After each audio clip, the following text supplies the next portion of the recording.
বিসমিল্লাহির রহমানির রহিম ওয়া নুনাজ্জিলু মিনাল কুরআনি মা হুয়া শিফাউ ওয়া রাহমাতুল লিল মুমিনিন। জোরে বলুন একটু আল্লাহু আকবার।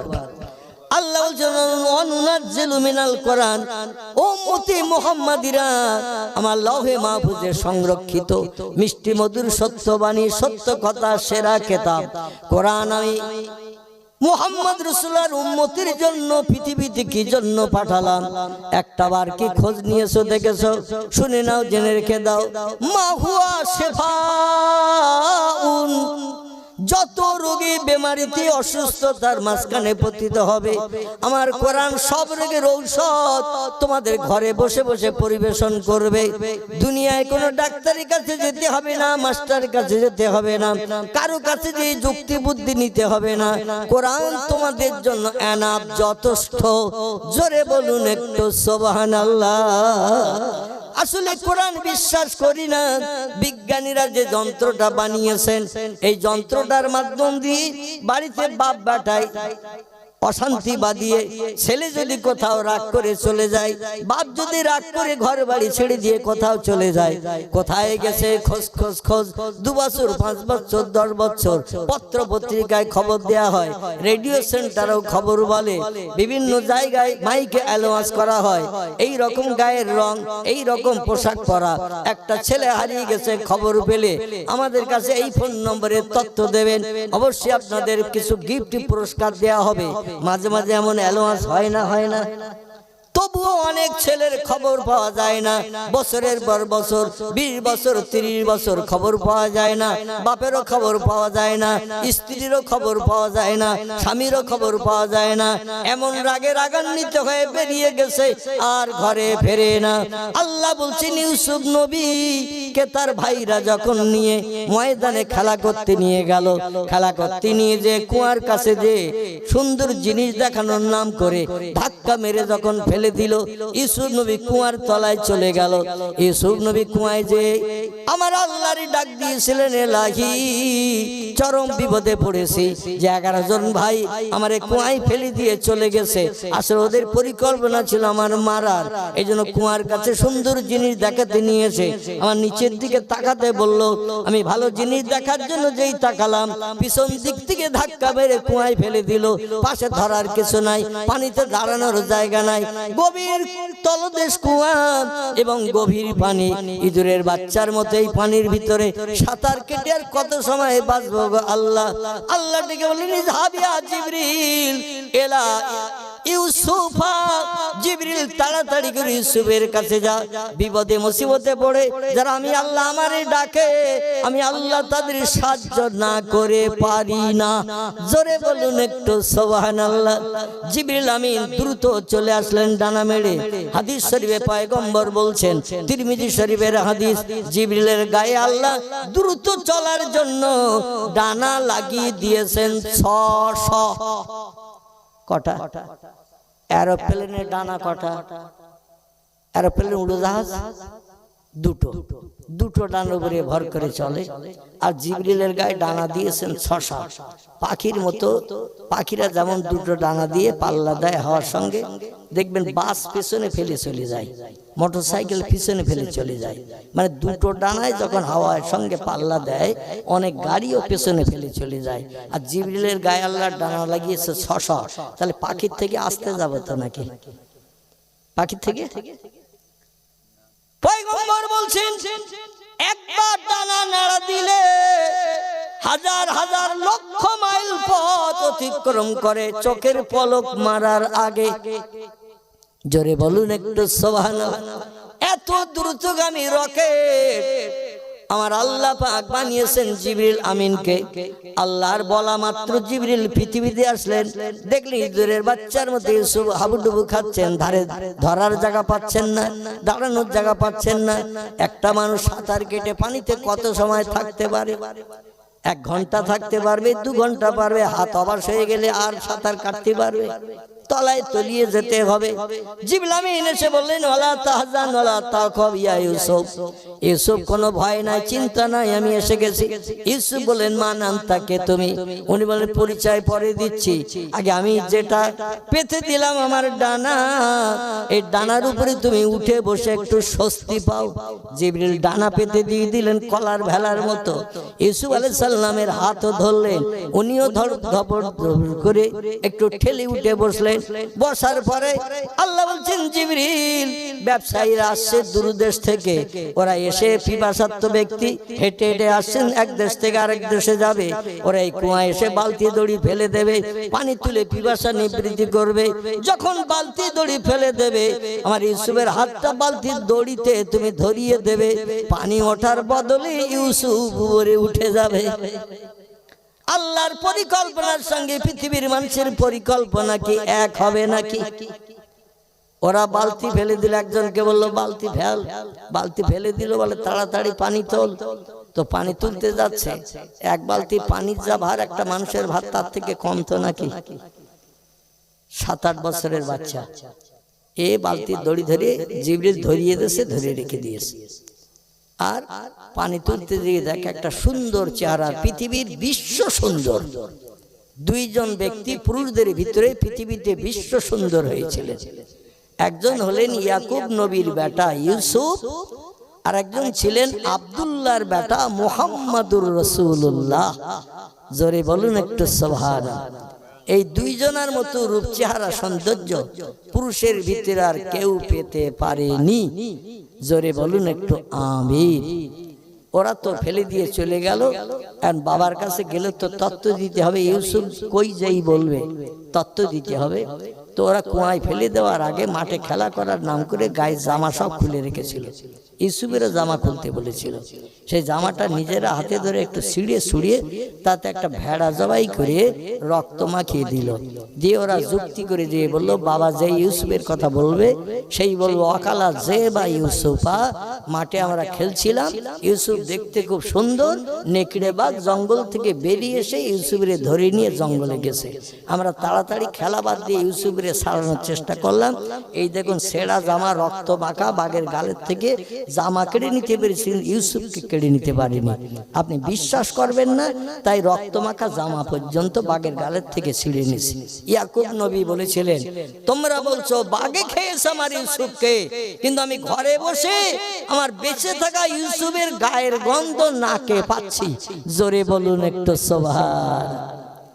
কোথায় জঙ্গল, কোথায় বাড়ি? ইয়াকুব নবী বৃদ্ধ মানুষ, বুড়ো মানুষ, তিনি বলছেন তোমরা বলছো ইউসুফকে বাঘে খেয়ে নিয়েছে, রক্ত মাখা ছেঁড়া জামা কাপড় দেখি আমার বিশ্বাসযোগ্যতা দেখাচ্ছ, কিন্তু আর ইউসুফ বেঁচে আছে।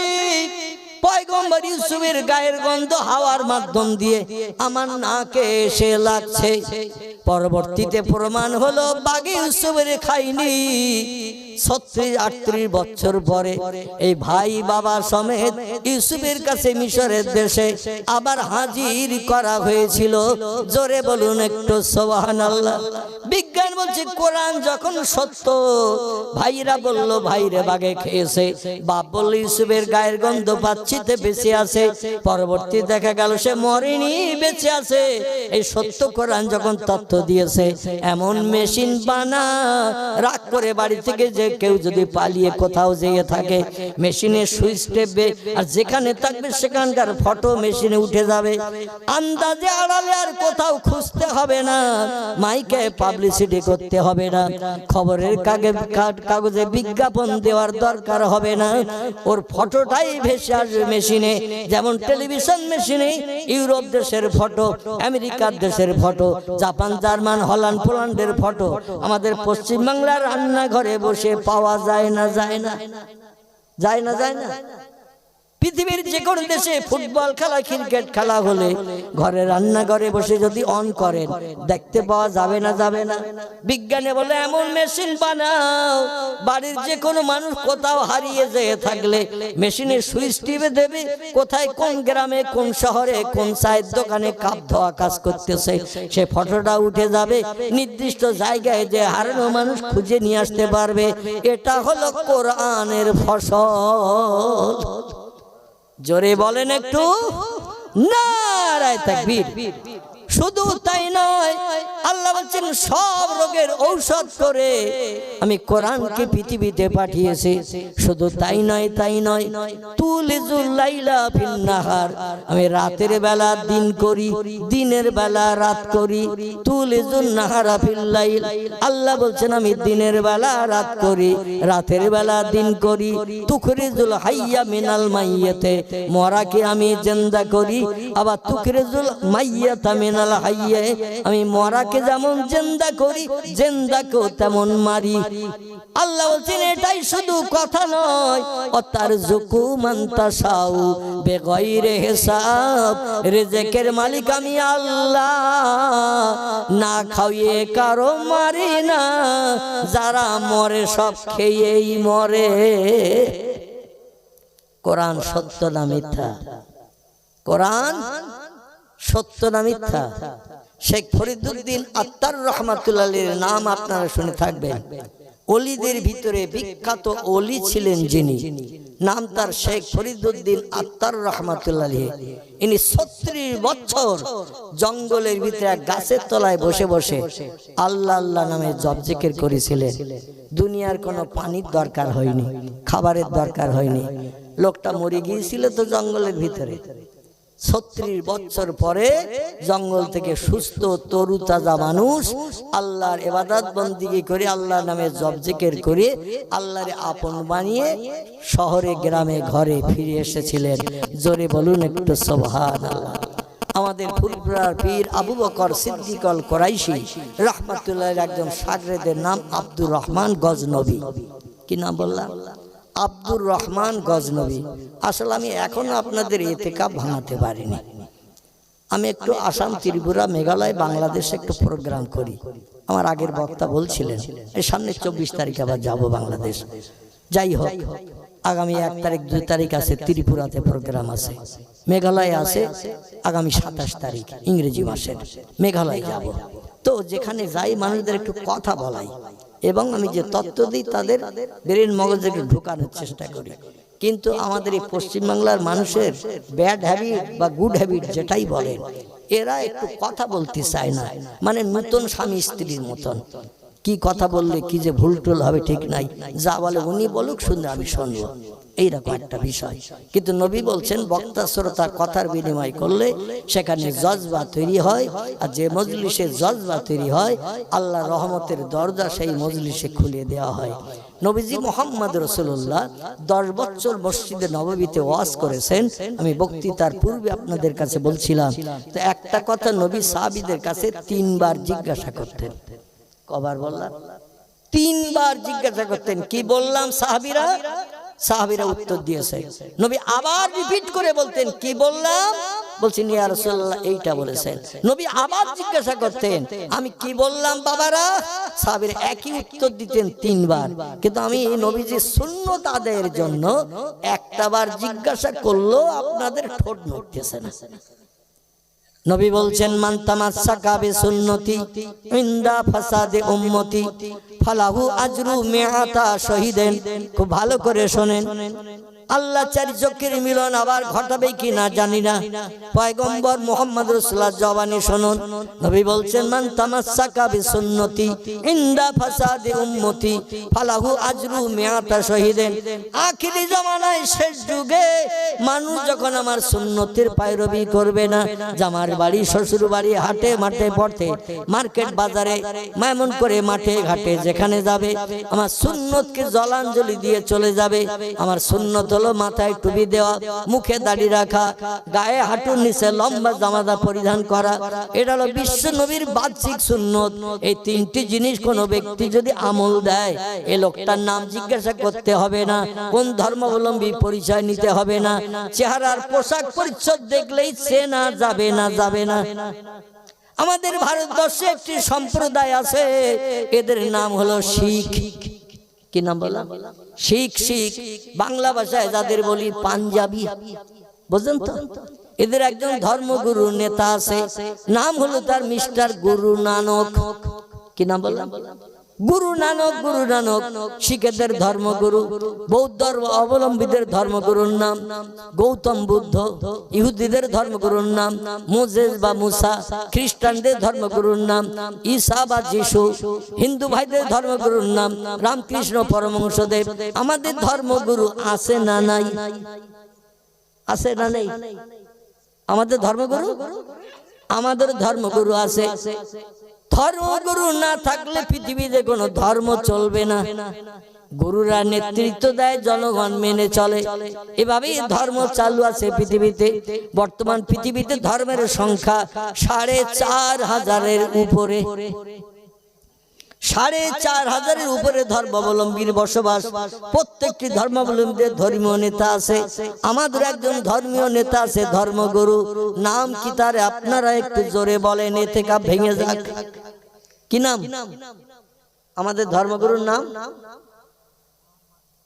আমাদের ধর্মগুরুর নাম আল্লাহ কোরআনে কোট করে দিয়েছেন, বিসমিল্লাহির রহমানির রহিম, ওমা মুহাম্মাদুন ইল্লা রাসূলুন কদ খালাত মিন ক্বাবলিহির রাসূল। জোরে বলুন একটু আল্লাহু আকবার। আল্লাহ বলছেন, আমি মুহাম্মদ নামধারী একজন ব্যক্তিকে রসুল করে, প্রফেট করে, মেসেঞ্জার করে, পথ প্রদর্শক, বার্তাবাহক, শান্তির অগ্রদূত করে বিশ্ববাসীর কল্যাণের জন্য কিয়ামত পর্যন্ত তার নেতৃত্ব মানুষ মেনে চললে পরকালে পাবে শান্তি এবং নরকাগ্নি থেকে পাবে মুক্তি। এই লোকটির নাম আমি আল্লাহ কোরআনে কোট করে দিয়েছি, মুহাম্মাদুর রাসূলুল্লাহ সাল্লাল্লাহু আলাইহি ওয়াসাল্লাম। বিশ্ব নবীর বাহ্যিক সুন্নত হলো তিনটি। একটি হলো মাথার টুপি, 2 নম্বর মুখের দাড়ি, 3 নম্বর হাঁটুর নিচে লম্বা জামা। যে কোনো একটা মুসলমান পরিধান করলে ওর নাম কি জিজ্ঞাসা করার দরকার? জিজ্ঞাসা করতে হবে কোন ধর্মাবলম্বী তুমি, একে জিজ্ঞাসা করতে হবে। চেহারার এই পোশাক পরিচ্ছদ দেখলেই চেনা যাবে। পাঞ্জাবি যারা শিখ, ওদের ধর্মগুরুর নাম হলো গুরু নানক। তারও ধর্মীয় বিধান বাহ্যিক আছে 4টি। কটি বললাম? 4টি। দুর্ভাগ্য, সেরা ধর্ম আমরা গ্রহণ করেছি, সেরা ধর্মের অনুসারী আমরা হয়েছি, অনুচর আমরা হয়েছি, কিন্তু নবীর আদর্শ মেনে চলি না। এই ভারতবর্ষের পাঞ্জাব রাজ্যে বাস করে যারা, এরা হলো শিখ। এরা ভারতের যে কোনো রাজ্যে যদি যায়, সুরাট, মিরাট, রাজস্থান, গুজরাট, মহারাষ্ট্র, উত্তরপ্রদেশ, বিহার, কর্ণাটক, তামিলনাড়ু, পশ্চিম বাংলা থেকে শুরু করে, এমন করে আসাম থেকে শুরু করে যত রাজ্য ভারতবর্ষে আছে 32-33টির মতো, যে রাজ্যেই শিখেরা যাক না কেন, ওদের ধর্মগুরুর সুন্নত নষ্ট করে না। ওদের ধর্মগুরুর সুন্নত হলো 4টি, শুনে নেন। একটি হলো মাথায় লম্বা চুলের বেনি, বিবনি, সব চুলগুলোর মেকার হবে একরকম ছোট ছোট, মাঝখানে একটা বড় শিখকে বেনি রাখবে, মেয়েদের বিবনি গাথার মতো লম্বা চুল, এটা ওদের মাথায় রাখতে হয়, ধর্মীয় বিধান। 2 নম্বর হলো মাথায় পাগড়ি বাঁধতে হবে।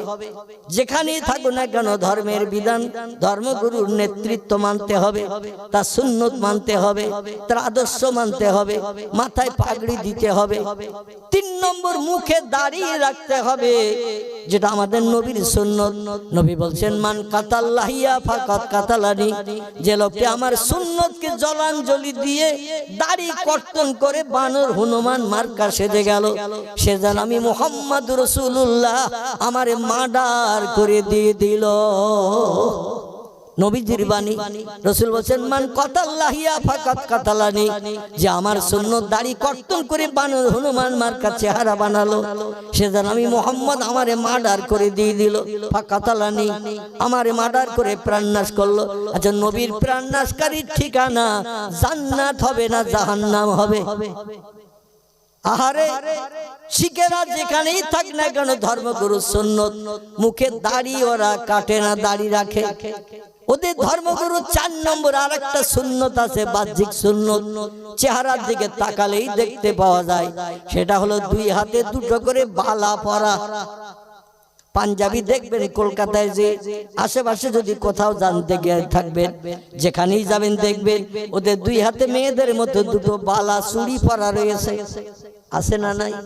ওরা যেখানেই থাক না কেন এ বালা ওরা ছাড়ে না, কিন্তু ওদের ধর্ম মেনে ভবিষ্যতের পরিণতি জান্নাত হবে না জাহান্নাম হবে, আল্লাহু আলামু বিমুরাদিহি, আল্লাহই বেশি জানেন, বেশি খবর রাখেন। কিন্তু ধর্মগুরু সুন্নাত যেখানেই থাক না কেন নষ্ট করে না। আর আমরা সেরা ধর্মাবলম্বী, আল্লাহ পাক কোরআনে এই তত্ত্ব কোট করে দিয়ে দিয়েছেন, বিসমিল্লাহির রহমানির রহিম, আকমালতু লাকুম দীনাকুম ওয়া আতমামতু আলাইকুম নি'মাতি ওয়া রাদিতু লাকুমুল ইসলাম দীনা। জোরে বলুন একটু আল্লাহু আকবার। আল্লাহ বলছেন আমার মুহাম্মদ রাসূলুল্লাহ এবং আপনি আপনার উম্মতদের জানিয়ে দিন, আকমালতু লাকুম দীনাকুম, যে ধর্ম দিয়ে আপনাকে পৃথিবীতে পাঠিয়েছে এই ধর্মটা আমি পরিপূর্ণতা দান করে দিলাম, ধর্মের ভিতরে কোনো কমতি রাখি নাই। ওয়া আতমামতু আলাইকুম নি'মাতি, আমার যত দয়া করুণা রহমত বরকত আছে সব আপনার প্রচারিত ধর্মের উপর আমি দান করে দিয়ে দিলাম। আল্লাহ বলছেন এ আমার হাবিব, শুধু তাই নয়, রাদিতু লাকুমুল ইসলাম দীনা, 23 বছর ধরে যে ধর্ম মানুষের কাছে প্রচার করেছেন ওই ধর্মের উপর আমি আল্লাহ রাজি খুশি সন্তুষ্ট হয়ে গেলাম। জোরে বলুন একটু সুবহানাল্লাহ। এই ধর্ম যদি আমরা মেনে চলি তাহলে পরকালে আমরা যে জান্নাতে যেতে পারবো, এতে কোনো মুসলমানেরা সন্দেহ থাকা উচিত? জোরে বলুন, সন্দেহ থাকা উচিত? সন্দেহ থাকা উচিত নয়। আল্লাহর পাক কালাম কোরআনের কথা চির সত্য, এই সত্য কথা মেনে আমরা যদি চলতে পারি আমরা লাভবান হব। জোরে বলেন একটু আমিন। আল্লাহ বলছেন আমি মরারে জিন্দা করি, জিন্দারে মারি। কিয়ামত পর্যন্ত বিজ্ঞানী যদি দায়িত্ব দেয়া হয়, 3 মিনিট আগে মারা গেছেন একজন, এই লোকটা একটু জিন্দা করে দিয়ে যাও, যত টাকা চাইবে দেব। ওরা দায়িত্ব নেবে না চলে যাবে? দায়িত্ব নেবে না চলে যাবে? যদি বলে এখন রাত কটা বেজেছে, এখন রাত, আমার এখন মোবাইল বার করতে হবে, কটা বেজেছে? 2টো। তো রাত 2টোর সময় যদি বিজ্ঞানীদের বলা হয় এখন দিন 2টো বানিয়ে দাও, দিনের বেলা যে 2টো বাজলে যেমন দিনের আলো থাকে এখন দিনের 2টো বাজিয়ে দাও, বিজ্ঞানীরা দাঁড়াবে না শ্বশুর বাড়ি যাওয়ার নাম করে চলে যাবে? তারা পালিয়ে চলে যাবে শ্বশুর বাড়ি যাওয়ার নাম করে। যদি বলে চাচা বললে না, বলে শ্বশুর বাড়ি থেকে ঘুরে আসবো 6 দিনের পরে, তারপরে তথ্য নিয়ে। আচ্ছা ওই লোকটা শ্বশুর বাড়ি থেকে বাড়ি আসবে না ঘর জামাই রয়ে যাবে শ্বশুর বাড়ি? হ্যাঁ, শ্বশুর বাড়ি ঘর জামাই রয়ে যাবে, কেন বাড়ি গেলি চাচা ধরবে রাস্তার পরে। রাতের বেলা দিন, দিনের বেলা রাত, কিয়ামত পর্যন্ত সময় দিলে মানুষের পক্ষে করা কি সম্ভব?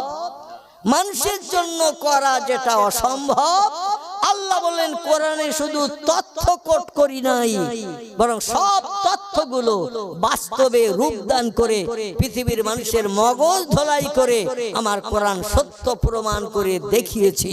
জোরে বলুন একটু সুবহানাল্লাহ, একটু জোরে বলুন সুবহানাল্লাহ। যদি বলেন হোয়াট ইজ দ্য ডকুমেন্ট, তাহলে সংক্ষেপ 1-2টো তথ্য দেব। পিসাব কখন আসবেন তাও তো আমি বুঝতে পারছি, এবার আসবেন তো নাকি? 2টো তো বেজে গেছে, হ্যাঁ একটু খবর দেবে না? আমি তো অটোমেটিক চালাচ্ছি, অন্তত তার এক্সপেক্ট সম্মান তো আমাকে দেখাতে হবে নাকি? এক ব্যক্তি এসে খবর দিলে হঠাৎ জানি না 2-1 গ্লাস খেয়েছে কিনা আল্লাহই জানে, কোনো খবর নেই, বলছে হুজুর আসতে স্থগিত দেন। যাই হোক, তখন সম্ভবত বোধহয় 1টা 20-22টা সেই রকম একটা টাইম হবে, তারপরে 2টো বেজে গেল। সংক্ষেপ একটা তথ্য দেই, এখান থেকে 4500 বছর আগে, কতদিন বললাম? 4500 বছর আগে ইরাকের জমিনে বাবেল বলে একটা শহর ছিল। কি নাম বললাম? বাবেল। বাবেল, এই বাবেল বলে একটা শহর ছিল ইরাকের দেশে। এইখানে এক খোদাদ্রোহীর জন্ম হয়েছিল, যার নাম আপনারা সকলে জানেন। আমি নামটা না বললে আপনারা মেমোরির সঙ্গে অ্যাডজাস্ট করতে পারবেন না। এই খোদাদ্রোহীর নাম হলো নমরুদ। কি নাম বললাম? সবাই নমরুদের চেনেন না? চেনেন না, কিন্তু জন্মগ্রহণ হয়েছে কোথায় এটা হয়তো জানেন না। ইরাকের দেশ, এই ইরাকের দেশের বাবেল নামক শহরে জন্ম হয়েছিল তার আজরের ঘরে একজন ব্যক্তির নাম ছিল তার হযরতে ইব্রাহিম খলিলুল্লাহ। কি নাম বললাম? ইব্রাহিম খলিলুল্লাহ। ওই একই দেশের একই শহরে জন্ম হয়েছিল। এনার নাম ইব্রাহিম খলিলুল্লাহ। ইনি আবার সমস্ত মুসলমানদের জাতের পিতা। সাম্মাকুম ইব্রাহিম, কোরআনে আল্লাহ তত্ত্বকট করেছেন তিনি হলেন মুসলমানদের জাতির পিতা। নাম রাখা হয়েছে তার ইব্রাহিম আলাইহিস সালাম। আমরা যা কিছু সুন্নত মেনে চলি, আমাদের নবী যত আদর্শ পৃথিবীতে দেখিয়েছেন সব ইব্রাহিম নবীর সুন্নত। জোরে বলুন একটু সুবহানাল্লাহ। কারণ আমরা যে খাতনা দিয়ে মুসলমানি করি এটাও পর্যন্ত ইব্রাহিম নবীর সুন্নত। ইব্রাহিম নবী করেছেন, তা আমাদের নবীও আমাদের করার নির্দেশ দিয়েছেন। ইব্রাহিম যদি নবী না করতেন ৮০ বছর বয়সে কুড়ুল দিয়ে খাতনা করেছিলেন নিজে নিজে। কুড়ুল বোঝেন তো? কুড়ুলে কি করে? কাঠ কাটে। এই কাঠ কাটা কুড়ুল দিয়ে লিঙ্গের মাথা চামড়া কেটে মুসলমান নিজে নিজে হয়েছিলেন। আল্লাহ বলেছিলেন ওটা কেটে ভালো, ওটা রেখো না গুপ্তঙ্গের মাথায়, কারণ ওতে ময়লা জমে, নাপাকি জমে, দুর্গন্ধ জিনিসের ভিতরে থাকে, তোমার ইবাদত বন্দেগী কবুল হবে না। এই জন্য কেটে পরিষ্কার করে ফেলো। সেখান থেকে আমাদেরও কাটতে হয়। এখন বিভিন্ন ধর্মাবলম্বীরা মুসলমানদের সুন্নত হসপিটালে যে আদায় করে নিচ্ছে, কারণ এই লিঙ্গের মাথায় চামড়া থাকলে কঠিন রোগ হয়, গনোরিয়া, সিফিলিস, এইরকম আরো কিছু কিছু রোগ, কঠিন রোগ হয়, যে রোগে আক্রান্ত হয়ে গেলে মানুষকে আর বাঁচানো যায় না। তাই ডাক্তারের নির্দেশ মেনে হসপিটালে যেও অনেক বিধর্মীরা, উচ্চ শিক্ষিতরা এখন মুসলমানদের খাতনার কাজ করছে। জোরে বলুন একটু মারহাবা, একটু জোরে বলুন মারহাবা। এই পয়গম্বর ইব্রাহিম নবীর সঙ্গে আর দ্বন্দ্ব বেঁধে গেল নমরুদের সঙ্গে। আমার ভাইরা, দ্বন্দ্ব বাজার শেষ পরিণতি হলো, আমি লম্বা জীবনী বলবো না। আল্লাহ যে বলছেন আমি রাতের বেলা দিন করি, দিনের বেলা রাত করি, মরারে জেন্দা করি, জেন্দারে মারি। যদি হুজুর আসতে লেট করেন টুকটুক করে আমি গোটা কয়েক তথ্য আপনাদের কাছে পরিবেশন করব। আল্লাহ কোরআনে শুধু তথ্য কোট করেনি, বরং সমস্ত তথ্যগুলো বাস্তবে রূপদান করে প্রমাণ করে দেখিয়েছেন। অতীত কালে ভবিষ্যতে কোনো ব্যক্তি যেন কোরআনের কথা মিথ্যা বলে বাজে মন্তব্য করতে না পারে। পয়গম্বর ইব্রাহিম নবীর সঙ্গে দ্বন্দ্ব হলো দুনিয়ার খোদাদ্রোহী নমরুদের সঙ্গে। নমরুদ রাজিত্ব হাতে পেল, দেশের জনগণকে ডেকে বলল আনা রব্বুকুমুল আলা, আমি হলাম সব দেশের খোদার থেকে বড় খোদা। আমার মতো বড় খোদা, বড় প্রভু পৃথিবীতে আর কেউ নাই।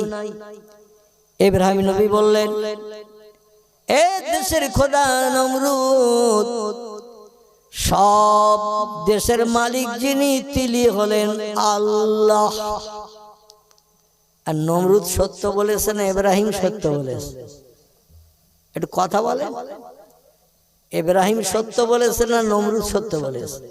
ইব্রাহিম বললেন সব দেশের মালিকানা পরিচালনা করেন যিনি, তিনি হলেন আল্লাহ সুবহানাহু তাআলা। নমরুদ বলেন সব দেশের খোদাদের থেকে বড় খোদা হলাম আমি, আনা রব্বুকুমুল আলা, সব রব সব প্রভুর থেকে আমি বড় খোদা, বড় প্রভু। আমার ভাইরা, দ্বন্দ্ব বেঁধে গেল দুইজনের সঙ্গে। ইব্রাহিম কলেমার দাওয়াত দেয়, লা ইলাহা ইল্লাল্লাহ ইব্রাহিম খলিলুল্লাহ। লা ইলাহা, নেই কোন প্রভু, ইল্লাল্লাহ, আল্লাহ ছাড়া। আর আমি ইব্রাহিম হলাম সেই আল্লাহর পাঠানো পয়গম্বর রাসূল। আমি একজন মহামানব, আল্লাহর তরফ থেকে আমি পৃথিবীতে মানুষের কল্যাণের জন্য পয়গম্বর নবী হয়ে এসেছি। আমার নেতৃত্ব মানে আমার আদর্শ বাস্তবে রূপদান করো। মদ খাওয়া ছেড়ে দাও, সুদের ব্যবসা ছেড়ে দাও, মিথ্যা কথা ছেড়ে দাও, গালিগালাজ করা ছেড়ে দাও। আল কাযবু উম্মুজ জুনুব, মিথ্যা হলো পাপের মা। যে লোকটি একবার মিথ্যা কথা বলে, তিরমিজি শরীফের হাদিস, নবী বলছেন একটানা 40 দিন তার নামাজ, কালাম, তাসবিহ, তাহলিল, জিকির, আজগার আল্লাহর দরবারে কিছুই কবুল হবে না। দিনে একটা বার মিথ্যা কথা বললে একটানা 40 দিন তার নামাজ, কালাম, তাসবিহ, তাহলিল, জিকির, আজগার আল্লাহর দরবারে কবুল হবে না। বর্তমান 5 পয়সার বিড়ির জন্য আমরা মিথ্যা কথা বলি। ঠিক বললাম না ভুল বললাম? বন্ধুর সঙ্গে বন্ধুর দেখা, বলে কেমন আছিস, বলে মোটামুটি চলছে। বলে তুই কেমন আছিস, বলে তোর মতো একই অবস্থা যাচ্ছে। বলে দে একটা বিড়ি দে, বলে খোদার কসম একটাও নেই। বলছে দেখি তোর পকেটের ভিতরে হাত ঢুকিয়ে দেখে মাল 4টে রয়েছে। কটা? 4টে বিড়ি রয়েছে পকেটে। বলে দিবি নে তো কসম খেলি কেন? বলে আমার বাড়ি যেতে এখন 5 ঘন্টা দেরি, 20-25 মিনিট অন্তরে একটা করে লাগে, তোর আবার একটা বিড়ি দিয়ে কার কাছে হাত পাতবো? তাই কসম খেয়েছিলাম যাতে তোর একটা দিতি না হয়।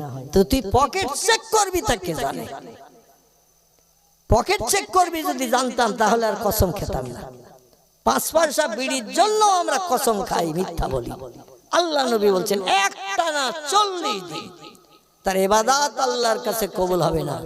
আর ইবাদত যদি কবুল না হয়, আল্লাহর কাছে কেঁদে কেঁদে মেয়েদের মতো ফপিয়ে ফপিয়ে কেঁদে কেঁদে যদি কিছু চাই, আল্লাহ দেবে বলে মনে হয়? এই দেবে বলে মনে হয়? সুন্দর একটা কড়িয়ে প্লেট, দামি প্লেট কড়িয়ে তৈরি, তাতে যদি 20 টাকা দামের রসগোল্লা 5টা সাজিয়ে কোনো অতিথির কাছে আনেন, খুব ভালো করে শোনেন, ছোট্ট কথা, সুন্দর দামি কড়িয়ে প্লেটে করে 20 টাকা দামের রসগোল্লা ময়রারে বলে অর্ডার দিয়ে বানিয়ে নিয়েছেন। তলায় দিয়েছেন 3টে, তার উপরে দিয়েছেন 2টো, তার উপরে 1টা, তাহলে কটা হলো? তাও গণেন না। তলায় 3টে, তার উপরে 2টো, তার উপরে 1টা। মসজিদের মিনারের চূড়োর মতো এরকম সাজিয়েছে। নতুন অতিথি, মনে করুন ছেলের বাপ এসেছে বৌমা নিতে মেয়ের বাপের বাড়ি, নতুন বেই তাই বায়না দিয়ে স্পেশাল 20 টাকা দামের রসগোল্লা বানিয়ে এনেছে। আর মেয়েদের প্লেটে সাজিয়ে রাখতে বলেছিল, বেই আসলে হাত মুখ ধুয়ে প্রথম নাস্তা দেব, তারপরে পাশে বাড়ির পাশে মসজিদ, জুমার নামাজ পড়তে যাব, নামাজ পড়ে এসে দুপুরে খাওয়া দাওয়া করব, বিকালবেলা মেয়ে সাজুগুজু করে শ্বশুরের সঙ্গে শ্বশুর বাড়ি যাবে। এখন যেই মিষ্টির প্লেটটা সালাম কালাম মুসাফা করে হাতে মুখে পানি দিয়ে বলছেন একটু নাস্তা করে নেন, একটু বাদই মসজিদে আজান দেবে, জোহরের জামাতে নামাজ পড়বো, বাড়ির পাশে মসজিদ, নামাজ পড়ে এসে খাওয়া দাওয়া ইনশাল্লাহ হবে। মেয়েরা রান্না বান্না প্রায় শেষ করে ফেলেছে। এখন প্লেটটা যেখানে রেখেছিল ওইখানে একটু আলগা রেখে দিয়েছিল। আর মুরগি ঘুরতে ঘুরতে কখন ওর প্রয়োজন হয়েছে, একটু পাশা দিয়ে মাল ছেড়ে দিয়েছে। একবার বাতাসা মার্কা পাটালি, বাতাসার যেমন মেকা ওই রকম মেকার গোল মতো, আর টাকির ভাদলি পাটালির মতো কালার, খানিকটা পেছনের দিকে দরজা দিয়ে ছেড়ে দিয়েছে, রসগোল্লার রসে সেটা ডুবে রয়েছে চুপ করে। আর পাশেই ওই 20 টাকা দামের রসগোল্লা 6টা সাজানো। বাড়িওয়ালা তাড়াতাড়ি করে মিষ্টির প্লেট নিয়ে বেইলে দিয়েছে, দিয়ে বলছেন খান। বেই বলছে আর কিছু খাই না খাই, এত বড় রসগোল্লা চোখেও দেখিনি, আজকের আর কিছু খাই না খাই, এই মিষ্টি অন্তত সবকটা খেয়ে সুন্নত নবী সুন্নত আদায় করব, একটাও রাখবো না। তো কাছের কাছে প্লেটটা টেনে নিয়েছে, বিসমিল্লাহি ওয়া আলা বারাকাতিল্লাহ, দোয়া টোয়া যা পড়ার পড়ে নিয়েছে, নিয়ে রসগোল্লায় হাত দিয়ে তুলে এবার গালে পুরবে। আর পুরোটা ঢোকবে কি না ঢোকবে চিন্তা করছে, এত বড় রসগোল্লা গালে যদি ফুল না ঢোকে তো রস গড়িয়ে আবার জামা কাপড়ে মাখবে। তো চিন্তা করছে হাফ কেটে নেব না পুরো গালে ঢুকাবো, গাডারের মতো গাল কি অত লম্বা করতে পারবো? এই চিন্তা করতে দিয়ে নজর ঘুরিয়ে দেখে একটা বাতাসা ডুবে রয়েছে রসের তলায়, টাকির খেজুরের পাটালির মতো কালার। এখন ভালো করে খেয়াল করে দেখে এ তো বাতাসা না, এ তো আসলে পায়খানার মতো ভাব দেখছে। তো প্লেট ঠেলে দিয়েছে বাড়িওয়ালার কাছে, বলছে বেই কোন হারাম পয়সার মাল না। কি আপনার ডায়াবেটিস আছে নাকি? তাই খাবেন বলে টেনে নিয়ে আবার ডায়াবেটিসের কথা মনে পড়েছে তাই ঠেলে দিচ্ছে। বলছে ডায়াবেটিসও নাই, এমন রসগোল্লা নিজের চোখেও দেখি নাই। মনে করলাম নবীর সুন্নত আদায় করব, প্লেট পরিষ্কার করে খেয়ে নেব। বলে তাহলে ঠেলে দিলেন। বলে রসের তলায় কি ডুবে আছে দেখো। বাড়িওয়ালা একটু মাথা নিচু করে রুকুতে যাওয়া মতো করে তাকিয়ে দেখে মুরগির পায়খানা রসের তলায় বসে রয়েছে। বাড়িওয়ালা মনে মনে রাখ, বেই বাড়ি থাকতে আবার খোকার মারে, ঘা কত ঢোল বাজিয়ে কষে দেব। বলে সেও তো এক সমস্যা, বেই বাড়ি যেয়ে তো গল্প করবে, বেই বউ মারে, বউ পিটায়, আমার সামনে মেরেছে। ধৈর্য ধরে কি করবে চিন্তা করে পাচ্ছে না। বলে খোকার মার কাছ নিয়ে চিল্লা চিল্লি করে দরকার নাই, আমি নিজেই কাজটা কমপ্লিট করি। নিজের এই সাদত আঙ্গুলটা লম্বা করে পায়খানাটা প্লেটের রসের তলায় আঙ্গুলটা ঢুকিয়ে দিয়ে পায়খানাটা মুছে পরিষ্কার করে তুলি দিয়ে বলছেন বেই বেয়াদবি নেবেন না। কিসে কি হয়ে গেল বুঝি না, এই নানা নোংরা ময়লা নাই, আমি একেবারে ফুল পরিষ্কার করে দিয়েছি। যে লোকটা শৌখিন মানুষ, ও লোকটা ওই প্লেটে পায়খানা নাই আঙুল দিয়ে মুছে দিয়ে দিয়েছে, আর ওই রসে রসগোল্লা বসে রয়েছে, আর রসে পায়খানা ডুবেছিল। ও রসগোল্লা কে খাবে? খাবে? ছেলের বাপ বলছে বেহাই পায়খানার নাই কোনো সন্দেহ নাই, কিন্তু যে রসে পায়খানাটা ডুবেছিল রস পর্যন্ত সব পায়খানার গন্ধে অ্যাডজাস্ট হয়ে গেছে, আর রসে রসগোল্লা বসেছিল। ও রসগোল্লা ওই প্লেটে আমার পক্ষে খাওয়া সম্ভব নয়। হাজার চেষ্টা করলেও শৌখিন মানুষ ওই প্লেটের রসগোল্লা খাবে না, কারণ রসগোল্লা রসের সঙ্গে পায়খানা মিশানো, সেই রসই আবার রসগোল্লা বসানো।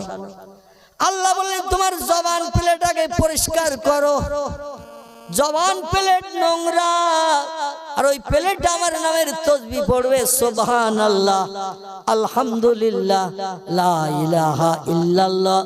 যত তাসবিহ পড়ো না কেন তোমার প্লেট নোংরা।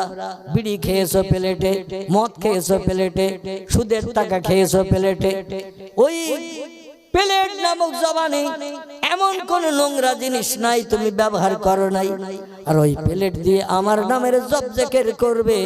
আমি আল্লাহ তোমার বেই যেমন পছন্দ করে নাই, তোমার প্লেটের খাবার নোংরা থাকার কারণে জবান প্লেট পরিষ্কার করো, তারপর আমি আল্লাহ আমার কাছে তওবা ওঢখন তুলে ধরো। অবশ্যই তোমার প্লেট যদি পরিষ্কার হয়, কম দামের জিনিস হলো আমি আল্লাহ গ্রহণ করতে আপত্তি করব না। জোরে বলুন একটু সুবহানাল্লাহ। পয়গম্বর মুহাম্মদ রাসূলুল্লাহ জানাচ্ছেন আরবাউ ইযা কুন্না ফিকা ফালা আলাইকা মা ফাতাকা মিন হিফজুল আমানাতি ওয়া সিদকুল লিসান ওয়া ইফাতুন ফি তুমাতিন ওয়া হুসনুন খলিকা। চিল্লায়ে বলুন একটু আল্লাহু আকবার। আল্লাহর পয়গম্বর বলছেন আমার উম্মত মণ্ডলীরা, আমার সাহাবায়ে কেরামেরা, চারটি আমল যদি জীবনে পাকাপাকি করে নিতে পারো, খুব ভালো করে শুনবেন। আরবাউ ইযা কুন্না ফিকা ফালা আলাইকা, নবী বলছেন চারটি আমল যদি জীবনে পাকাপাকি করে নিতে পারো, ফালা আলাইকা, আর কোন জিনিসের প্রয়োজন তোমাদের হবে না।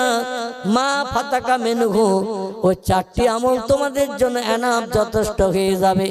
যখন যেটা মনে করবে বাস্তবে সেটা রূপদান করতে পারবে।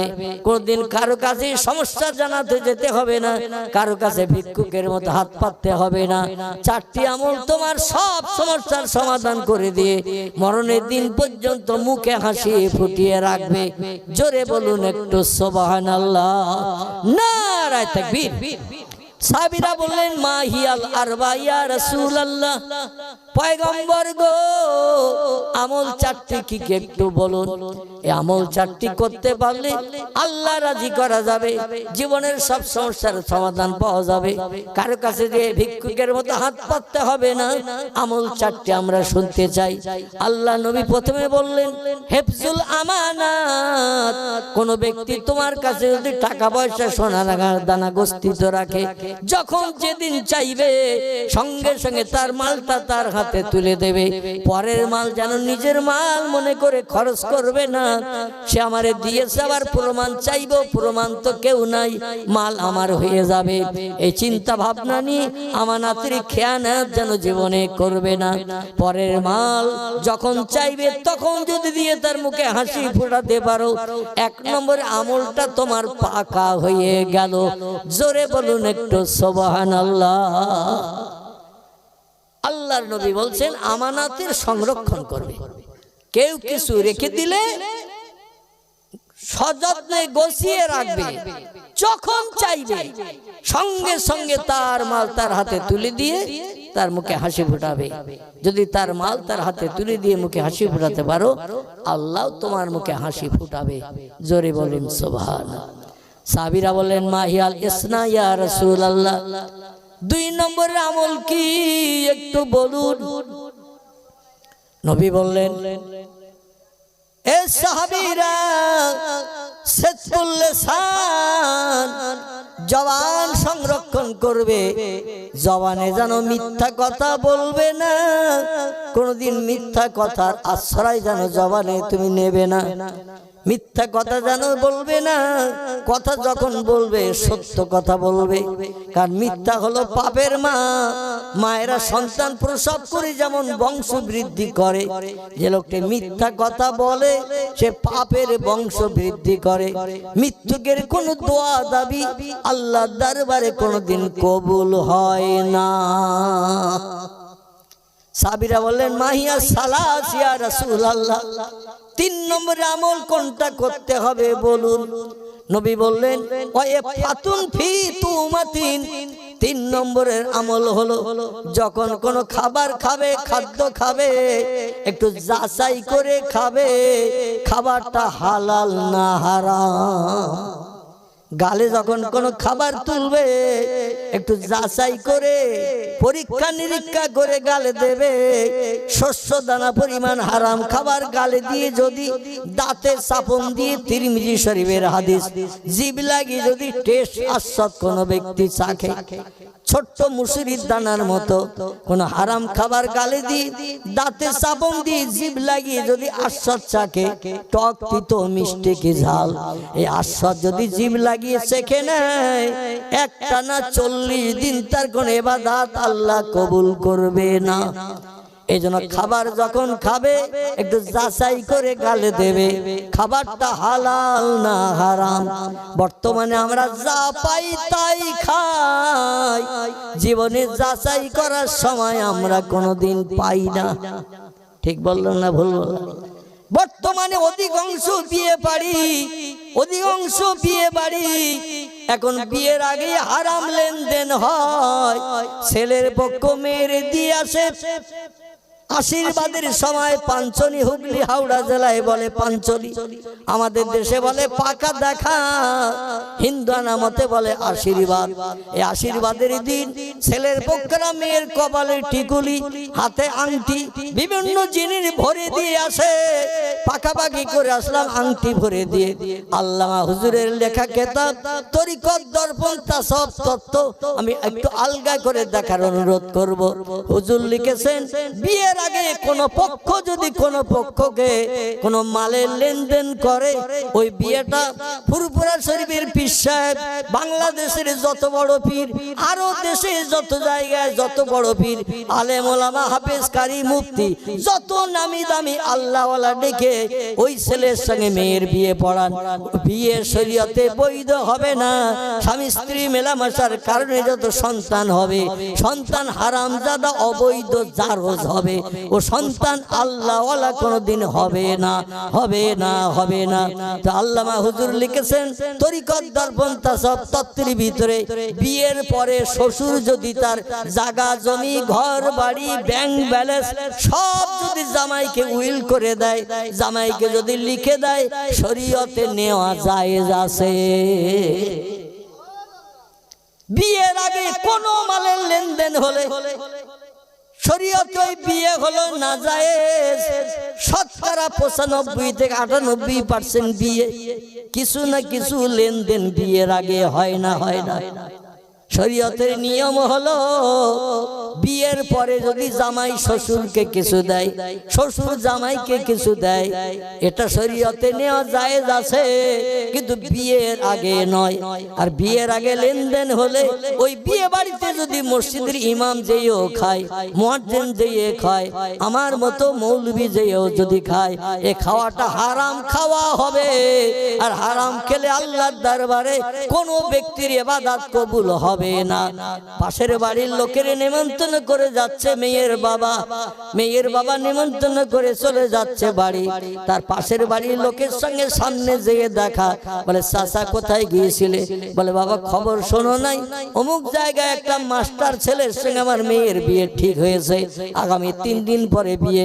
বলে গিয়েছিলে কোথায়? বলে অমুকের নিমন্ত্রণ করতে।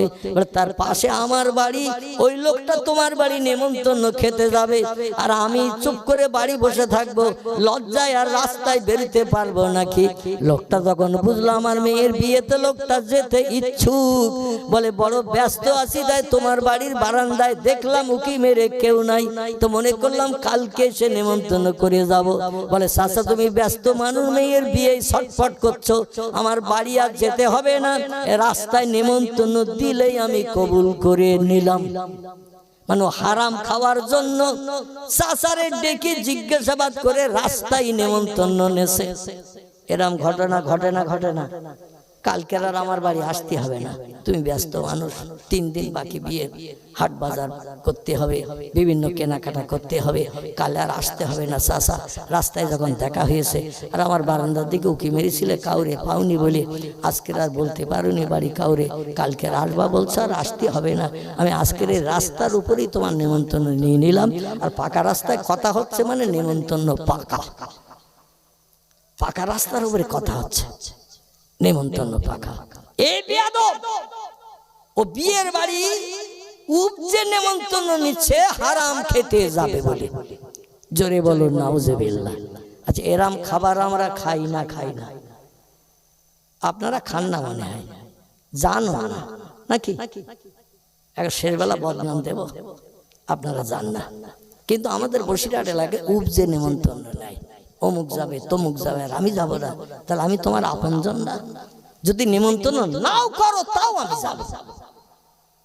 আল্লাহু আকবার। নবী বলছেন ফাতুন ফি তুমাতিন, যখন কোন খাবার খাবে একটু যাচাই করে গালে দেবে। কোন হারাম দানা হারাম জিনিস খাচ্ছ মনে যদি ধারণা হয়, উগরে ফেলে দিয়ে দেবে, উগরে বমি করে তুলে দিয়ে দেবে। ও খাবার যেন পেটে রাখবে না, মানে খাবার যত সবাই পেটে থাকবে আল্লাহর দরবারে ইবাদত বন্দেগী কবুল হবে না। সাহাবীরা বলেন ইয়া রাসূলুল্লাহ 4 নম্বরের আমল কি একটু বলুন? যে 3টি বললেন আমরা বাস্তবে আমল করে চলার চেষ্টা করব আল্লাহরে আপন বানানোর জন্য। নবী বলছেন মান কানা লিল্লাহ কানাল্লাহু লাহু, যে লোকটি আল্লাহর আপন হয়ে যায়, দিন শরীয়তের আইনকে বাস্তবে রূপদান করে, কানাল্লাহু লাহু, আল্লাহ তার অতি আপন হয়ে যায়। আল্লাহ বান্দার যখন আপন হয়ে যায়, কুল্লা শাইইন ইয়ানফাউন নাস, পয়গম্বর বলছেন পৃথিবীর সব সৃষ্টি ওই লোকটার তখন আপন হয়ে যায়। আল্লাহ যদি কোনো বান্দার আপন হয়ে যায়, দুনিয়ার সব সৃষ্টি তার আপন হয়ে যায়। যারে যা বলবে সঙ্গে সঙ্গে সেই হুকুম পালন করতে পৃথিবীর সব সৃষ্টি বাধ্য হবে। কিন্তু আমরা যদি আল্লাহর আপন হতে না পারি, একটা মশাও পর্যন্ত আমাদের হুকুম শুনবে না। ঠিক বললাম না ভুল বললাম? মশার শক্তি ক্ষমতা আমাদের থেকে বেশি না কম? বেশি তো নাকি? ওজনে বেশি তো নাকি? আমাদের দিকে মশা মশা ওজনে বেশি তো নাকি? শক্তি ক্ষমতা বেশি তো নাকি? আমাদের মশার জ্ঞান বেশি তো নাকি? এখন গোয়াল ঘরের পাশে যদি রাতের বেলা জায়গা করেন আর মশারে ডেকে যদি বলেন বাড়িতে আত্মীয় স্বজন লোক নিয়ে এসেছে, শোয়ার জায়গা নেই, তাই গোয়াল ঘরের পাশে এখানে শুচ্ছি, মশারিও নেই, খালি গায়ে শুচ্ছি গোয়াল ঘরের পাশে, একটা মশা যেন আমার কানের পাশে গুনগুন করবি না। আমি সৃষ্টির শ্রেষ্ঠ জীব মানুষ, লাকাদ খালাকনাল ইনসানা ফি আহসানি তাকওয়িম। আল্লাহ জানিয়েছেন যত সৃষ্টি বানিয়েছি সব সৃষ্টির ভিতরে মানুষ সেরা, সে সেরা মানুষ আমি। এ শুচ্ছি গোয়াল ঘরের পাশে, একটা মশা যেন হেলিকপ্টারের মতো আওয়াজ আমার কানের পাশে ঘুম কামাই করে দিবি না। মশা শুনবে তো নাকি? একটু কথা বলেন, শুনবে মশা? শুনবে তো? ও মৌ পোকার মতো, চাক বাঁধার মতো মৌ পোকা যেখানে চাক বাঁধে ওখানে গায়ে গায়ে ঘন থাকে না পাতলা থাকে? চাকে চাকে পোকা গায়ে গায়ে থাকে। ও আপনার দেহটা মৌচাক বানিয়ে মশারা ওই রকম গায়ে গায়ে বসে ইনজেকশন চালাবে না চালাবে না? চালাবে না চালাবে না? কথা বলেন। আজকের শেষ বক্তা হিসেবে এসেছেন যিনি, জনাব শ্রদ্ধাভাজন পীর সাহেব কেবলা, ওনারই দাদাজি আবু বকর সিদ্দিক আল কুরাইশি একদিন নয়, দুদিন নয়, এক মাস নয়, 2 মাস নয়, একটানা 22 বছর কাল ফুরফুরা শরীফ থেকে জাঙ্গিপাড়ার দিকে যেতে মাঝখানে ফাঁকা জায়গা ঝোপঝাড় জঙ্গল ছিল। এই জায়গাটির নাম ছিল সে যুগে ধনপোতা। কি নাম বললাম? ধনপোতা। এখনো গেলে জায়গাটা দেখতে পাবে। তো এখন আর ঝোপঝাড় জঙ্গল নাই, ইটভাটা হয়ে গেছে। আব্বাস সিদ্দিকী সাহেব যেখানে বড় স্কুল, নলেজ সিটি ইংরেজি নাম, স্কুল টিস্কুল হসপিটাল টিটাল এটা ওটা বানানোর পরিকল্পনা নিয়েছেন। 100 বিঘার মতো জমি ক্রয় করে, যাই হোক এই জায়গাটার নাম ছিল সে যুগে ধনপোতা। দিনের বেলা 4-5 জন লোক ছাড়া ও রাস্তা পেরিতে পারত না কেউ, হিংস্র জীব জন্তুর ভয়ে। এই জঙ্গলের ভিতরে দিনের বেলা নয়, রাতের বেলা 22 বছর কাল রাতের বেলা আল্লাহর নামে জপ জিকির করে আল্লাহর আপন বানিয়ে তিনি ঘরে ফিরেছেন। জোরে বলেন সুবহানাল্লাহ। সেই খোদার কসম, একটা মশা কানের পাশে কোনদিন আওয়াজ দেয়নি। জঙ্গলে হিংস্র জীব জন্তু, মানুষ খায় যারা, মানুষ কামড়ায় যারা, তারাও কোনদিন তার পাশে সে গুংরানি আওয়াজ দিয়ে ইবাদতে বিঘ্ন ঘটায়নি। কারণ মান কানা লিল্লাহ, যে লোকটি আল্লাহর হয়ে যায়, কানাল্লাহু লাহু, আল্লাহ তার আপন হয়ে যায়। জোরে বলুন একটু সুবহানাল্লাহ। সাহাবীরা বলেন, ইয়া রাসূলুল্লাহ, আমরা আমল করলে আমাদের সব সমস্যার সমাধান হবে। নবী বললেন, নাম ইয়া আইয়ুহাল আসহাব, এই 4টি আমল করো, সব সমস্যার সমাধান পাবে। পৃথিবীতে একজন ব্যক্তি এই 4টি আমল করে নজির দেখিয়েছিলেন। আমি লোকটার নাম আপনাদের কাছে একটু বলবো। এনার বাড়ি ছিল আফগানিস্তানের মাজারি শরীফ, কাবুল কান্দাহার। আপনারা নাম শুনেছেন, আফগানিস্তানের জমির মাজারি শরীফ বলে একটি জায়গা আছে। এখানে একজন আল্লাহওয়ালা মানুষ এই 4টি আমল পাকাপাকি করে কবরস্থ হয়ে আছে। জোরে বলুন একটু সুবহানাল্লাহ, একটু জোরে বলুন সুবহানাল্লাহ। একটু মহব্বতে দরুদ শরীফ পড়ে নেন। আল্লাহুম্মা, এসেছে হুজুর, এসেছে নাকি? অনেক লম্বা সময় কষ্ট হচ্ছে, আমি তো অসুস্থ মানুষ। মোহাব্বতে পড়েন, আল্লাহুম্মা সাল্লি আলা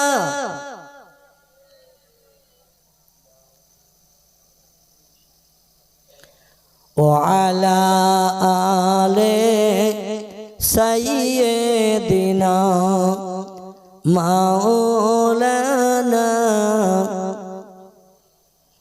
খোঁজ করিয়া আসল তারা, খোঁজ করিয়া আসল তারা, তোমার কুটুরির সম্মুখে। নবী পাকের নূরের ঝলক লাগলো তাদের চক্ষুতে, যে নূরের ওই ঝলক লেগে, যে নূরের ওই ঝলক লেগে চোখ ঝলসে গেল, সেই নবীর ওই মোহাব্বতে দরুদ মুমিন পড়ো। আল্লাহুম্মা সাল্লি আলা সাইয়্যিদিনা মাওলানা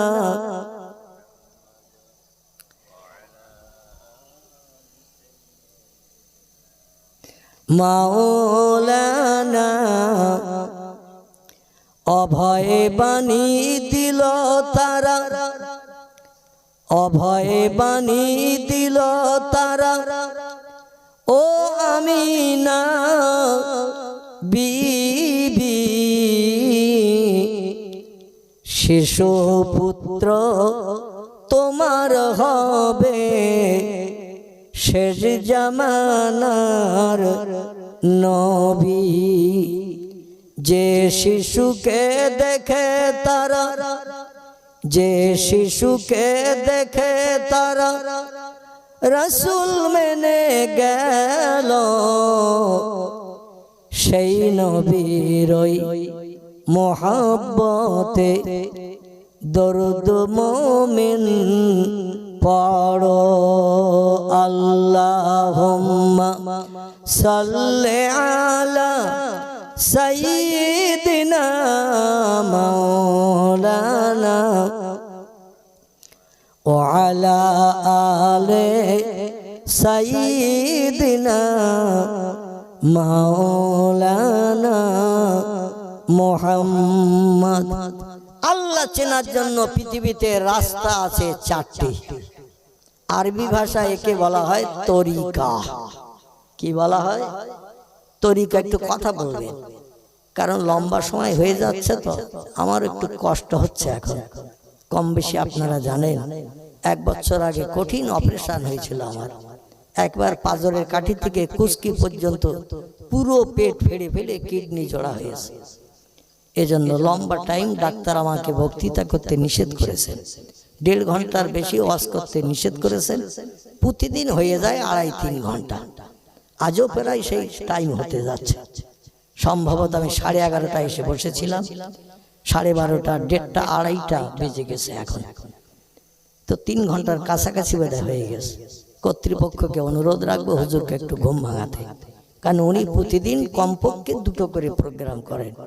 অধিকাংশ দিন জনগণের চাপে 3টেও করতে হয় তাকে, ইচ্ছা না থাকলেও উপায় হয় না। মানে এমন মানুষ ধরেন প্রোগ্রাম প্রতিদিন রাত্রে 2-3টে করে করতে হয়। ফুরফুরার পিসাবদের ভিতরে সব থেকে গলার এলাহান ভালো যার, তিনি হলেন আলহাজ হযরত মাওলানা ওমর সিদ্দিকী সাহেব। আমি তার গলার এলাহানের সঙ্গে আর কারো তুলনা পাই না। এলাকার অধিকাংশ বক্তা তার নকল করে ওয়াজ করার চেষ্টা করে, কিন্তু শেষ রক্ষে হয় না।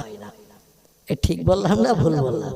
অধিকাংশ বক্তারা তার কণ্ঠের আওয়াজে ওয়াজ করার জনগণ ফেভার করার চেষ্টা করে। হয়তো হুজুর কেবল একটু ঘুমিয়ে পড়েছেন, তাই আমি কর্তৃপক্ষের কাছে অনুরোধ রাখছি, হুজুর কেবলাকে আপনারা ডেকে নিয়ে আসেন।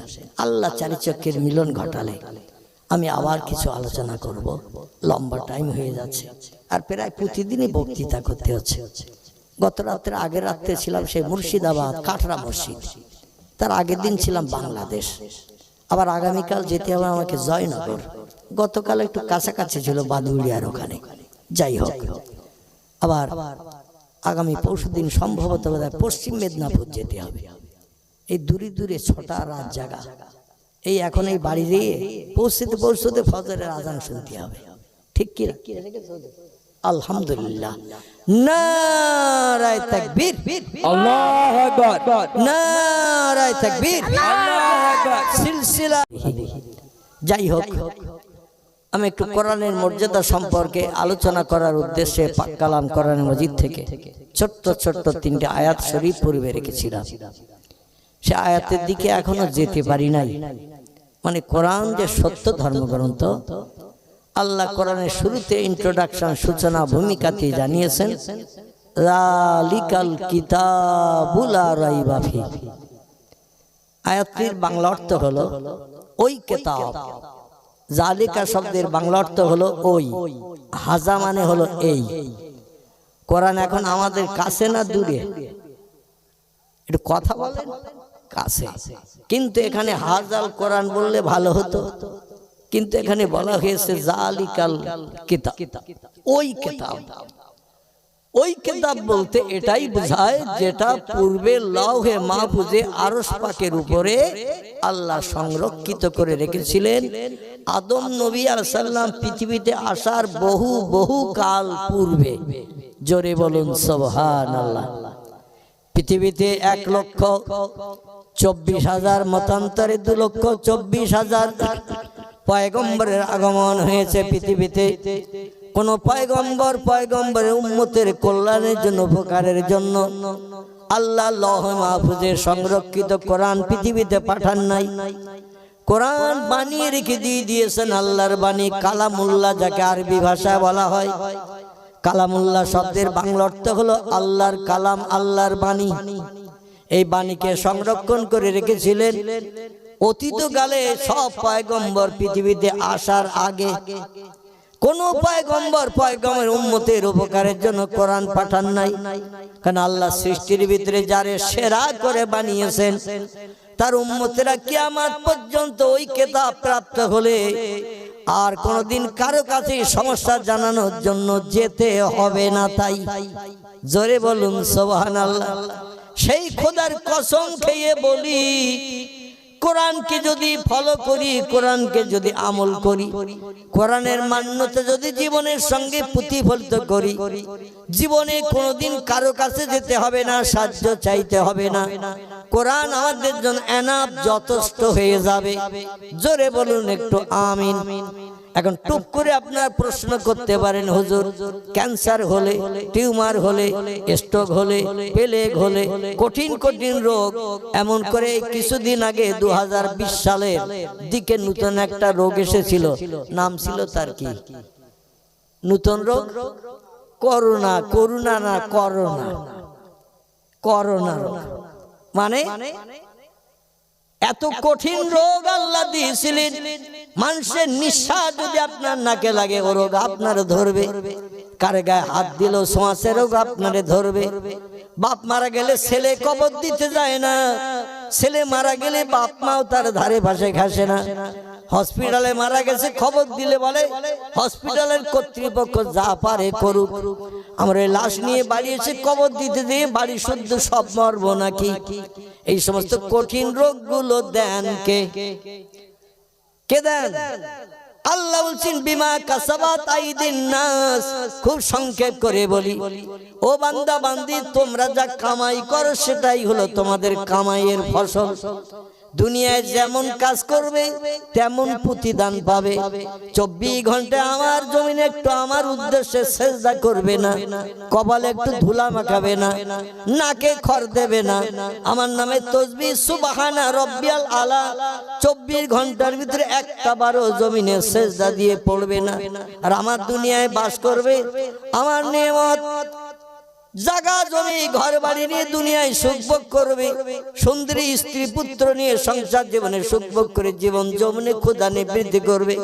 আমার দুনিয়ায় বাস করবে, আমার নেবে না, ওটা কোনোদিন হতে পারে না। যখন চরম বাড়ান বাড়িয়ে যাও, ইন্না বাদশা রব্বিকা লাসাদীদ।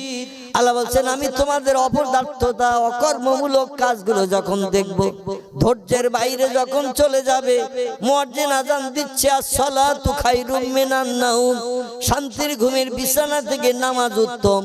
একটা কম্বল মুড়ি দিয়ে শুয়েছিলে, মুয়াজ্জিনের বাকি আওয়াজ শুনতে যাতে না হয়, আর 3খানা তার উপরে মুড়ি দিয়ে ঘুমালে যাতে 4খানা কম্বল পুড়ে মুয়াজ্জিনের বাকি আওয়াজ কানে না ঢোকে। আল্লাহ বলছেন অপেক্ষা করো আমার আসমানি গজবের জন্য।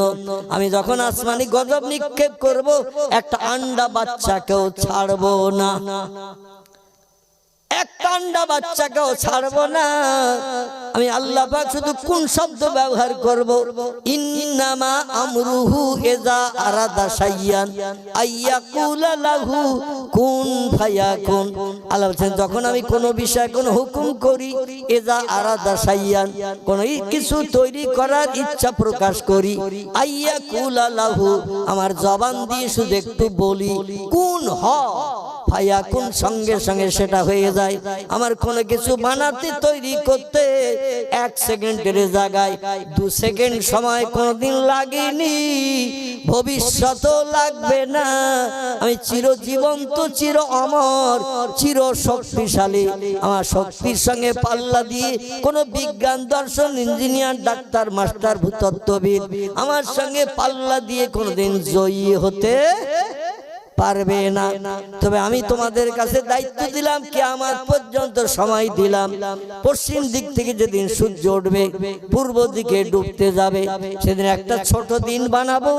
আল্লাহ নবী বলছেন খামসিনা আলফা সানা মিম্মা তাউদ্দুন। সে দিনটা হবে দুনিয়ায় 24 ঘন্টা যে দিন গণনা করো, 30 দিনে মাস গণো, 365 দিনে বছর গণো, এইভাবে গুনতে থাকবে। 50,000 বছর যত ঘন্টা হয়, এত ঘন্টা গুনতে থাকবে। তারপর আমি একটা দিন শেষ করব।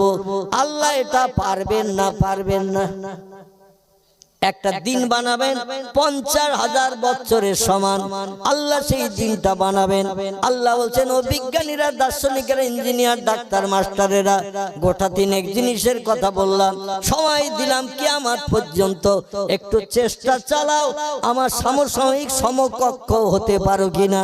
আল্লাহ কোরআনে বলছেন বিসমিল্লাহির রহমানির রহিম, তুলিজুল লাইলা ফিন নাহারে ওয়া তুলিজুল নাহারা ফিল লাইল ওয়া তুখরিজুল হাইয়া মিনাল মাইয়িতি ওয়া তুখরিজুল মাইয়িতা মিনাল হাইয়্যি ওয়া তারযুকু মান তাশাউ বিগাইরি হিসাব।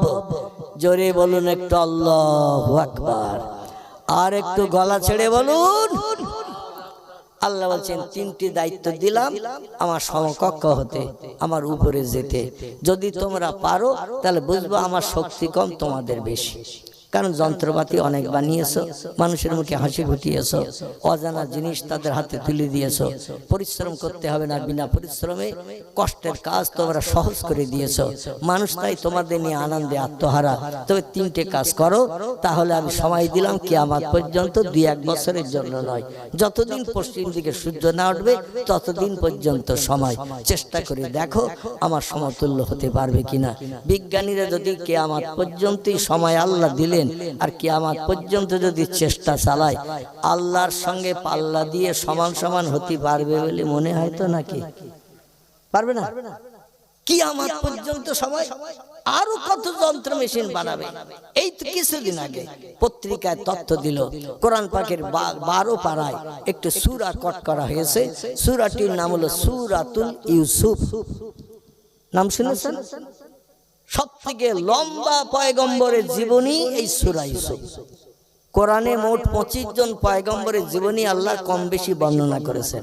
খুব সংক্ষেপে বলছি, 25 জন পয়গম্বরের জীবনী আল্লাহ কোরআনে কম বেশি বর্ণনা করেছেন।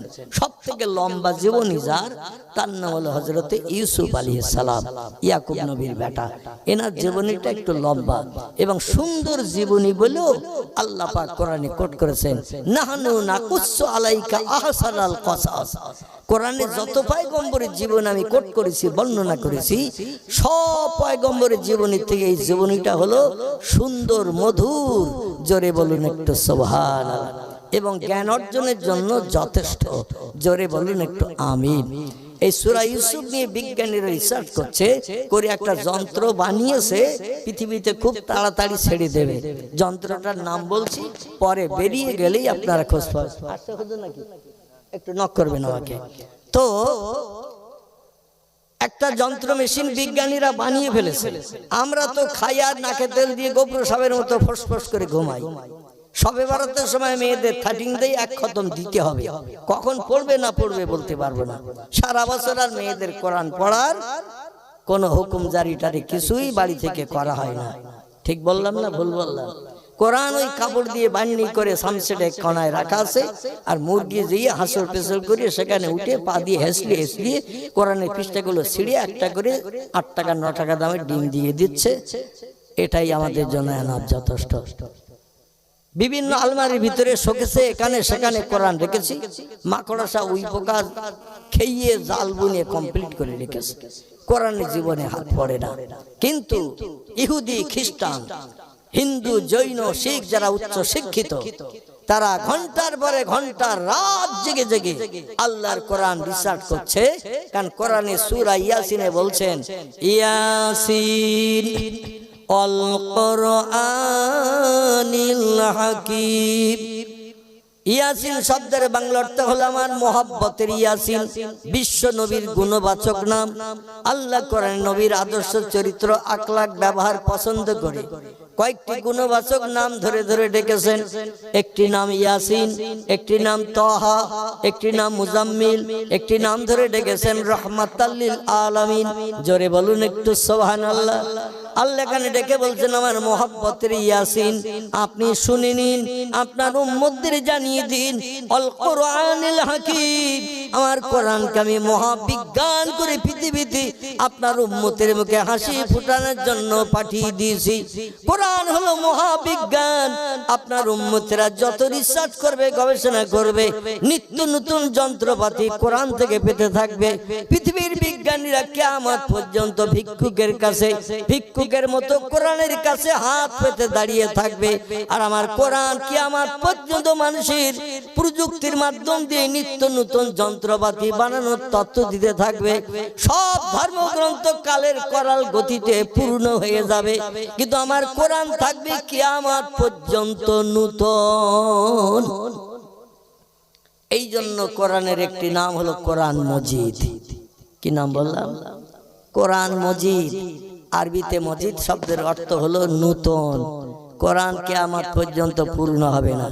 পূর্ণ হয়ে গেছে বেদ, পূর্ণ হয়ে গেছে পুরাণ, পূর্ণ হয়ে গেছে গীতা, পূর্ণ হয়ে গেছে ভগবত, পূর্ণ হয়ে গেছে রামায়ণ, পূর্ণ হয়ে গেছে মহাভারত, পূর্ণ হয়েছে জিন্দাবাস্তা, পূর্ণ হয়েছে গ্রন্থ সাহেব, পূর্ণ হয়েছে মনুসংহিতা, পূর্ণ হয়েছে উপনিষদ, পূর্ণ হয়েছে তৌরিত, পূর্ণ হয়েছে জবুর, পূর্ণ হয়েছে ইনজিল। মানুষ আর এখন এই ধর্মগ্রন্থে হাত দেয় না, কিন্তু দৈনন্দিন কোরআনের ঘায় কয়েক লক্ষ মানুষ দৈনন্দিন কোরআনের গায়ে হাত লাগায়। জোরে বলুন একটু সুবহানাল্লাহ। 100, 200, 500, 1000, 2000 নয়, কয়েক লক্ষ মানুষ প্রতিদিন এই কোরআনের গায়ে হাত লাগায়। কারণ বর্তমান পৃথিবীতে 256টির মতো দেশ বর্তমান বিদ্যমান। 256টি দেশেই মুসলমান বাস করে। আর যত দেশে মুসলমান আছে সব দেশে কোরআন শরীফ তিলাওয়াতের জন্য মাদ্রাসা আছে না নাই?